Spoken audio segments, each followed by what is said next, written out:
ನಿಮಗೂ ಇದೇ ತರ ತಲೆ ಮೇಲೆ ವೈಟ್ ಫ್ಲೇಕ್ಸ್ ಕಾಣ್ತಾ ಇದೆಯಾ? ಹಾಗಿದ್ರೆ ವಿಡಿಯೋ ನಿಮಗೆ. ನಮಸ್ತೆ, ನಾನು doctor Karthik Habib, consultant ayurvedic dermatologist, Shri Sainath clinic, Hubli. ನೋಡಿ, ಮೊದಲನೇದಾಗಿ ನಿಮ್ ತಲೆಯಲ್ಲಿ ವೈಟ್ ಫ್ಲೇಕ್ಸ್ ಕಾಣ್ತಾ ಇದೆ ಅಥವಾ ವೈಟ್ ಪೌಡ್ರಿ ಕಾಣ್ತಾ ಇದೆ ಅಂದ್ರೆ ಅದು ಡ್ರೈ ಸ್ಕಾಲ್ಪ್ ಇಂದ ಆಗಿದೆಯಾ ಅಥವಾ ನಿಮ್ಗೆ ನಿಜವಾಗ್ಲೂ ಡ್ಯಾಂಡ್ರಫ್ ಇದೆಯಾ ಅಂತ ತಿಳ್ಕೊಳ್ಳೋದು ಬಹಳ ಇಂಪಾರ್ಟೆಂಟ್. ಹಾಗಿದ್ರೆ ಹೇಗೆ ನಮಗೆ ಗೊತ್ತಾಗುತ್ತೆ ಡ್ರೈ ಸ್ಕಾಲ್ಪ್ ಡ್ಯಾಂಡ್ರಫ್ ಅಂತ ತಿಳಿಸ್ಕೊಡ್ತೀನಿ. ಒಂದ್ ಪೆನ್ನು ಒಂದ್ ಪೇಪರ್ ತಗೊಂಡು ಕೂತ್ಕೊಳ್ಳಿ. ನೋಡಿ, ಡ್ರೈ ಸ್ಕಾಲ್ಪ್ ಇದ್ದವ್ರಿಗೆ ನೀವೇನಾರ ಎಣ್ಣೆ ಹಚ್ಚಿದ್ರೆ ನಿಮ್ಗೆ ಸಿಂಪ್ಟಮ್ಸ್ ವೈಟ್ ಪೌಡ್ರಿ ಡಿಸ್ಚಾರ್ಜ್ ಇರ್ಬೋದು, ಅದು ಕಡಿಮೆ ಆಗುತ್ತೆ. ಅದೇ ನೀವೇನಾರ ಡ್ಯಾಂಡ್ರಫ್ ಇದ್ದಲ್ಲಿ ನೀವೇನಾರ ಎಣ್ಣೆ ಹಚ್ಚಿದ್ರೆ ನಿಮ್ ಸಿಂಪ್ಟಮ್ಸ್ ಜಾಸ್ತಿ ಆಗುತ್ತೆ. ನಿಮ್ಗೆ ಏನಾರ ಡ್ರೈ ಸ್ಕಾಲ್ಪ್ ಇದ್ದಾಗ ನೀವೇನಾರು ತಲೆ ಕೆರ್ಕೊಂಡಾಗ ನಿಮ್ಗೆ ವೈಟ್ ಕಲರ್ ಧೂಳಿನ ಆಕಾರದಲ್ಲಿ ಫ್ಲೇಕ್ಸ್ ಸಿಗುತ್ತೆ. ಅದೇ ನಿಮ್ಗೆ ಏನಾದ್ರು ನಿಜವಾಗ್ಲೂ ಡ್ಯಾಂಡ್ರಫ್ ಇತ್ತಂದ್ರೆ ಯೆಲ್ಲೋ ಕಲರ್ ಗ್ರೀಸಿ ಅಂದ್ರೆ ಜಿಡ್ಡಿರುವಂತಹ ಪೌಡ್ರಿ ಕಾಣುತ್ತೆ. ನಿಮ್ಗೆ ಡ್ರೈ ಸ್ಕಿನ್ ಇತ್ತಂದ್ರೆ ಕೆಲವೊಂದ್ಸತಿ ಅಷ್ಟೇ ನಿಮ್ ತಲೆ ತುರಿಸ್ಬೋದು, ಆದ್ರೆ ನಿಮ್ಗೆ ಏನಾರ ಡ್ಯಾಂಡ್ರಫ್ ಇತ್ತಂದ್ರೆ ನಿಮ್ ತಲೆ ಯಾವಾಗ್ಲೂ ತುರಿಸ್ತಾ ಇರುತ್ತೆ.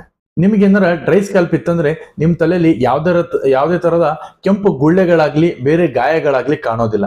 ಆದ್ರೆ ನಿಮಗೆ ಡ್ಯಾಂಡ್ರಫ್ ಏನಾರ ಆಗಿತ್ತಂದ್ರೆ ನಿಮ್ ತಲೆಯಲ್ಲಿ ಕೆಂಪು ಗುಳ್ಳೆಗಳು ಕಾಣಕ್ ಸಿಗುತ್ತೆ. ನಿಮ್ಗೆ ಏನಾರ ಡ್ರೈ ಸ್ಕಾಲ್ಪ್ ಇತ್ತಂದ್ರೆ ವಿಂಟರ್ ಸೀಸನ್ ಅಂದ್ರೆ ಥಂಡಿಗಾಲದಲ್ಲಿ ಪೌಡ್ರಿ ಫ್ಲೇಕ್ಸ್ ಬರೋದು ಜಾಸ್ತಿ ಆಗುತ್ತೆ. ಆದ್ರೆ ನಿಮ್ಗೆ ಏನಾರ ಡ್ಯಾಂಡ್ರಫ್ ಇರೋದಾಯ್ತಂದ್ರೆ ತಿಂಗಳಲ್ಲಿ 12 ತಿಂಗಳಲ್ಲಿ ಯಾವಾಗ ಬೇಕಾದ್ರೆ ಬರ್ಬೋದು. ನಿಮ್ಗೆ ಏನಾರ ಡ್ರೈ ಸ್ಕಾಲ್ಪ್ ಇತ್ತಂದ್ರೆ ಅಲ್ಲಿ ನಿಮ್ಗೆ ಮಿನಿಮಲ್ ಹೇರ್ ಫಾಲ್ ಅಂದ್ರೆ ನಿಮಗೆ ಕೂದಲು ಉದುರೋದು ಸ್ವಲ್ಪ ಕಡಿಮೆ ಇರುತ್ತೆ. ಆದ್ರೆ ನಿಮ್ಗೆ ಏನಾರ ಡ್ಯಾಂಡ್ರಫ್ ಇತ್ತಂದ್ರೆ ತಲೆ ಕೆರೆದು ಫಾಲಿಕಲ್ಸ್ ಅಂದ್ರೆ ತಲೆ ಕೂದಲು ಬೇರ್ನ ವೀಕ್ ಮಾಡಿ ಕೂದಲು ಉದುರೋದು ಬಹಳ ಕಾಣುತ್ತೆ. ನಿಮ್ಗೆ ಏನಾರ ಡ್ರೈ ಸ್ಕಾಲ್ಪ್ ಇತ್ತಂದ್ರೆ ಜಸ್ಟ್ ಸ್ಕಾಲ್ಪ್ ಅಲ್ಲಿ ಅಷ್ಟೇ ಅದರದ್ದು ವೈಟ್ ಪೌಡ್ರಿ ಡಿಸ್ಚಾರ್ಜ್ ಕಾಣ್ಬೋದು. ಆದ್ರೆ ಡ್ಯಾಂಡ್ರಫ್ ಏನಾರ ಇತ್ತಂದ್ರೆ ನಿಮ್ಗೆ ಐಬ್ರೋ ಮೇಲೆ, ಮೂಗಿನ ಸಂದಿಯಲ್ಲಿ, ಕಿವಿ ಹಿಂದೆ, ಮೀಸೆ, ಗಡ್ಡಕ್ಕೆಲ್ಲ ವೈಟ್ ಪೌಡ್ರಿ ಇರೋದು ಸಿಗುತ್ತೆ.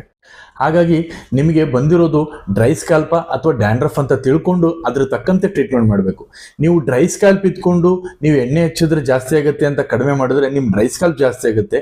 ಅದೇ ನೀವು ಡ್ಯಾಂಡ್ರಫ್ನ ಡ್ರೈ ಸ್ಕಾಲ್ಪ್ ಅಂತ ತಿಳ್ಕೊಂಡು ಎಣ್ಣೆ ಹಚ್ಕೊಂತ ಹೋದ್ರೆ ಇನ್ನೂ ಜಾಸ್ತಿ ಆಗುತ್ತೆ. ಯಾಕಂದ್ರೆ ಡ್ಯಾಂಡ್ರಫ್ ಆಗೋದು ಮೆಲೆಸೇಷಿಯಾ ಅನ್ನೋ ಒಂದು ಈಸ್ಟ್ ಅಂದ್ರೆ ಒಂದು ಫಂಗಲ್ ಇನ್ಫೆಕ್ಷನ್ ಇಂದ. ಆ ಫಂಗಸ್ಸಿಗೆ ನೀವು ಎಷ್ಟು ಎಣ್ಣೆ ಹಾಕ್ತಿರೋ ಅದಕ್ಕೆ ಒಂಥರ ಊಟ ಸಿಕ್ದಂಗೆ ಆಗುತ್ತೆ, ಅದು ಮಲ್ಟಿಪ್ಲಿಕೇಶನ್ ಬಹಳ ಆಗುತ್ತೆ. ಹಾಗಿದ್ರೆ ಡ್ರೈ ಸ್ಕಾಲ್ಪ್ ಇದ್ರೆ ಏನ್ ಮಾಡಬೇಕು, ಡ್ಯಾಂಡ್ರಫ್ ಇದ್ರೆ ಏನ್ ಮಾಡಬೇಕು ಅಂತ ಮುಂದಿನ ವಿಡಿಯೋದಲ್ಲಿ ತಿಳಿಸ್ಕೊಡ್ತೀನಿ. ನಮಸ್ತೆ.